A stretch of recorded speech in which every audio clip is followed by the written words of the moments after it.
Let's bring in retired Lieutenant General Keith Kellogg. General, welcome back. Good to see you again. President Biden faces, I think, a crisis of confidence. Where do we go from here? Yeah, Stuart, thanks for having me.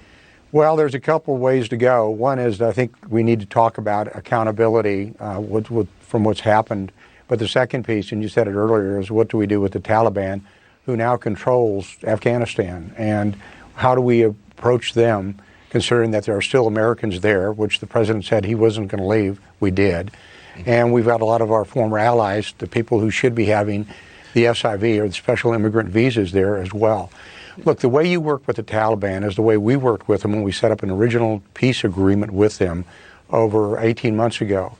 And that's when the President of the United States, Donald Trump, picked up the phone and called Mullah Baradar, who was the chief political officer for the Taliban, somebody who we'd gotten out of jail from Pakistan, and talked to him in no uncertain terms. It was, I used to listen in the Oval Office when I was there. I was wondering, boy, how's this being translated? But he was very firm with him, and that's how you work with the Taliban. You have to come from a position of strength. Right. This is my concern. We're not coming from a position of strength at all. Exactly. We're coming from weakness. Because we've heard from General Milley, he says they are prepared to work with the Taliban on future missions. But the Taliban hold all the cards. Yeah. They've got complete control of everything that's going on. How do you work with that? May I suggest that working with the Taliban means basically paying them? You see that happening? Do I see it happening with this administration? Yes, I do, but that's not the way they should do it. Right. Look, here's what needs to be done. We need to engage their senior leadership, and the President of the United States needs to do that because he's the only one that has the true force of arms behind him. It's like Donald Trump when he picked up the phone, called Baradar and said, look, if you don't work this peace deal with us, I know where you live, I know where your family lives, I know where all your buddies live, and we're going to come after you. And we had the force of arms behind us.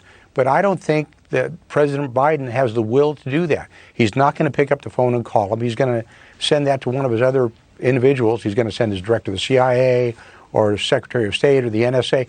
Those are the wrong people. We've already folded our cards or folded our hand in Afghanistan. We've left the country, but we have responsibilities for those Americans that are still left and some of those people who supported us. And we need to get in there and make sure we get them out as required. But my biggest concern, Stuart, is that this administration doesn't have the will to do that. Here's what they would like to do. They would like you to now focus on who is playing football this Labor Day weekend. And Afghanistan, after 20 years, trillions of dollars spent, thousands killed and wounded. Don't worry about that. That was only 20 years ago. How's the football game going to go this weekend? That's how they do it. And I think it's a terrible miscarriage. And I think that's why certain people need to be held accountable for what's happened, not only in the last year, but the last 20 years. When you say held accountable, right? Do you mean resign, like the Secretary of Defense or the State Department or the Secretary of State? Resignations is what you're calling for, but what about the president? Well, unfortunately, Stuart, you know where I come from, we're kind of stuck with him for the next 3 years.